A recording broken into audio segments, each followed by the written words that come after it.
మీకు ఏ లాయర్ అయితే మీ partnership deed రాశారో అతను ఇప్పుడు ఉన్నారా? మేబీ ఉండొచ్చండి, ఎందుకంటే 10 ఏళ్ళు అట్లా అయిపోయింది కదా. సో అదైతే లీగల్గా ఉంది కదా. సో ఎవరు అక్కడైతే లీగల్గా లాయర్ అటాచ్ చేసినా లీగల్గానే వర్తిస్తుంది న్యూజిలాండ్ కంట్రీలో. న్యూజిలాండ్ కంట్రీలో అంతా ఎట్లా ఉంటుందంటే మాట మీదనే, ఇప్పుడు మనకి ఇక్కడ మాట మీద చెల్లుతుందా అని అనుకుంటాం కానీ అక్కడ మాట మీద చెల్లుతుందండి. సో అట్లాంటిది ఒక పేపర్ మీద పెట్టింది ఎందుకు చెల్లకుండా ఉంటుంది? ఖచ్చితంగా చెల్లుతుంది అక్కడ. మరి మీరు ఫోర్జరీ చేశారు సంతకాలు అనేది ఎప్పుడు తెలుసుకున్నారు? ఇక్కడ ఏమైందంటే తర్వాత మా మదరు కొన్ని ప్రాబ్లమ్స్లో వాడి అకౌంట్స్లో నుంచి, కంపెనీ అకౌంట్స్ నుంచి డబ్బులు అటు ఇటు పంపించడం ఇవన్నీ జరుగుతుంది. మా మదర్ ఇంట్లోనే ఉంటారు కాబట్టి ఆవిడకి తెలిసింది.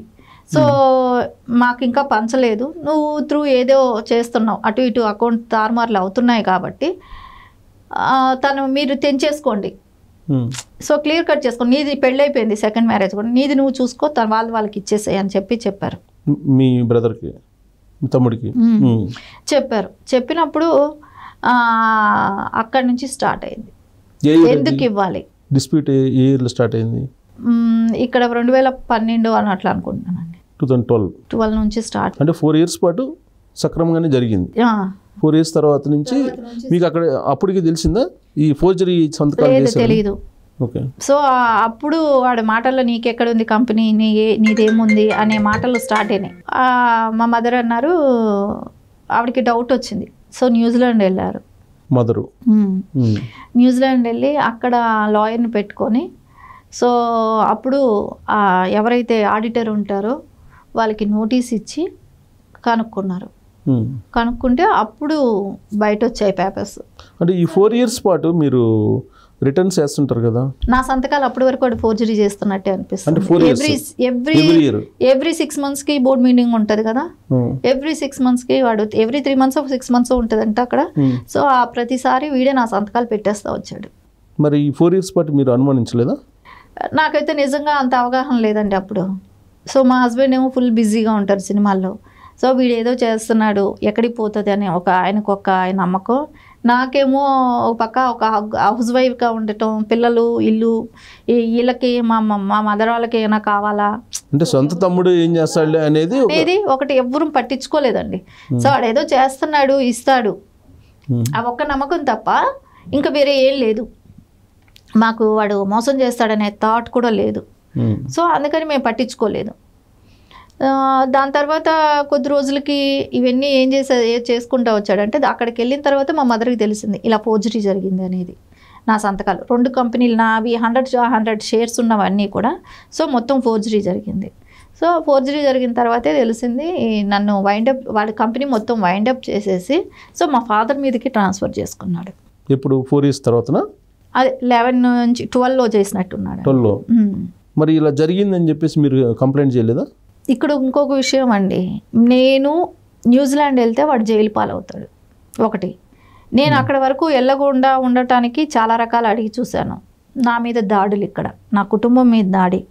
సో మా మదర్ ఏం చేశారంటే వీటికన్నిటికీ ఇక్కడ నా ఆస్తులకే కానివ్వండి, నా మీద ఉన్న ఆస్తులకే కానివ్వండి, ఎలాంటి అంటే నా మీద ఆస్తులు ఏంటంటే మా మదర్ దగ్గర నేను కొన్ని పర్చేస్ చేశాను. ఒకటేమో గిఫ్ట్ డీడ్ రాసింది, ఏంటంటే అక్కడ మోసపోయాను, సో నేను నా చేతిలో ఉన్నది ఇదే, నేను ఇంతవరకే న్యాయం చేయగలనని. ఒకటేమో గిఫ్ట్ రాసింది, మిగతాదైతే నేను కొనుక్కోవటం జరిగింది ఆవిడ దగ్గర నుంచి. మీ మదర్ పేరు పైన ఉన్నవి, మీ ఫాదర్ పేరు పైన ఉన్నాయి కొన్ని, అవి ఆయన బినామీ రాసేశాడు. అంటే ఈ గొడవలు ఎప్పుడైతే స్టార్ట్ అయ్యాయో వేరే వాళ్ళ మీద ఆస్తులు ట్రాన్స్ఫర్ చేశాడు. అంటే బినామీలని పెట్టుకున్నాడు. సో నా ఆస్తులన్నీ కూడా ఇప్పుడు కోర్టు పరంగా కానివ్వండి, యాక్చువల్లీ నా మీదే ఉన్న ఆస్తులు, నాతోనే ఉన్న ఆస్తులన్నీ కూడా ఈ వైసీపీ గవర్నమెంట్ వచ్చిన తర్వాత ఆక్యుపైలు చేసుకోవటం. ఎందుకంటే మా బ్రదర్కి వైసీపీలో ఉన్న నాయకులతో టచెస్ ఉన్నాయి బాగా, ఇక్కడైనా కూడా. అంటే పార్టీ వైసీపీయా మీ బ్రదర్? వైసీపీ, ఇండియాలో వైసీపీ. ఇప్పుడు అక్కడ న్యూజిలాండ్లో టీడీపీనా? న్యూజిలాండ్లో టీడీపీ కాదండి, అక్కడ వైసీపీ. కాకపోతే అక్కడ ఇది ఉంది కదా, అక్కడ లోకల్ పార్టీల్లో, అక్కడ వాళ్ళ కంట్రీలో ఉన్న పార్టీ నేషనల్ పార్టీలో ఉన్నాడు మొన్నటి వరకు. ఇప్పుడు కూడా దానికి మొన్న ఎంపీగా పోటీ చేశాడు. సో వాడికి ఏంటంటే నేను న్యూజిలాండ్ రాకుండా ఉండటానికి నా మీద అన్ని రకాల కేసులు అండి, ఆ పిల్లల మీద కూడా ఆఖరికి మేము తిరుపతి వెళ్తే మా పిల్లల్ని కూడా వదలకుండా వాళ్ళు తిట్టారనో, పిల్లలు తిట్టారని కేసులు పెట్టించటం అలాంటివి. నా మీద ఏంటంటే నా ఇల్లు నేనే దొంగతనం చేశాను. ఆ ఇంట్లో నా పేరు మీదే ఉంటుంది నా ఇల్లు. నా ఇంట్లో సోఫాలు నేను తీసుకెళ్ళా. అలాంటి కేసులు 3 ఫైల్ చేసి ఉన్నారు. అంటే వైసీపీ గవర్నమెంట్ అప్పుడు, గవర్నమెంట్ అప్పట్లో 2014 ఆ టైంలో. అప్పుడు 14 అంటే టీడీపీ కదా, టీడీపీ ఉంది కానివ్వండి. అంతకుముందు 13లో కూడా 13 కూడా టీడీపీ కదా. లేదు, అప్పుడు 13 to 14 గవర్నర్ 13 ఓకే, అప్పుడు కాంగ్రెస్ గవర్నమెంట్ ఉండేది. అప్పుడు కూడా జరిగాయి. అప్పటి నుంచి కూడా ఇప్పటి వరకు కూడా కేసులు అది అన్నీ. మీ మీద కేసులు అన్నీ ఎప్పుడు ఏ ఇయర్లో? 2014 తర్వాత నేనా? 14 తర్వాత నుంచి స్టార్ట్ అవటం. నా కారు కూడా తగలబెట్టడం 19. మరి మీ గవర్నమెంట్ మీదే ఉంది కదా. గవర్నమెంట్ అదేనండి, ఏ గవర్నమెంట్ నాదే ఉండొచ్చు కానీ డిపార్ట్మెంట్లు ఎలా పనిచేస్తాయండి? డబ్బులుంటే పనిచేస్తాయి. ఇప్పుడు నేను అరెస్ట్ చేయించగలిగాను నా కారు తగలబెట్టిన వాళ్ళని అని అంటే ఎంత ఇన్ఫ్లుయెన్స్ వాడితే తగలబెట్టించగలుగుతాం వాళ్ళని అరెస్ట్ చేయించగలుగుతాం అంటే వాళ్ళు ఒక రోజుకైనా 40-50 లక్షలు డబ్బులు ఖర్చు పెడుతున్నారు. ఫైనాన్షియల్గా ఇబ్బంది పెట్టడానికి ట్రై చేస్తారు. ఇంకోటి కేసుల్లో ఎక్కడ న్యాయం జరగట్లా. చూద్దాం, అంటే పోరాడుతున్నారుగా 15 సంవత్సరాల నుంచి, పార్టీలో ఉన్నా కానీ మీకు న్యాయం జరగలేదు అంటే అక్కడ వరకు తీసుకెళ్ళటం ఎలా అండి? ఇప్పుడు బాబు గారి కన్నా కూడా సమస్య అంటే రాష్ట్ర సమస్యలు చాలా ఉంటాయి. ఒక లీడర్గా అంతే కదా, అంత నా సమస్య అంత ఏమో. ఇప్పుడు ఎక్కడైనా కూడా నాయకులైనా ఎవరైనా కూడా అండి, మన ఏముంది, ఎవరైనా మనం వర్క్ చేసామనేది తెలియకపోవచ్చు, మనం ఎంతైనా కష్టపడవచ్చు, దానికి విలువ ఉంటుందో లేదో కూడా తెలియట్లేదు. ఎందుకంటే హానెస్ట్గా చెప్తున్నాను, అంటే నాకు బాబు గారు అయితే సపోర్ట్ చేశారు.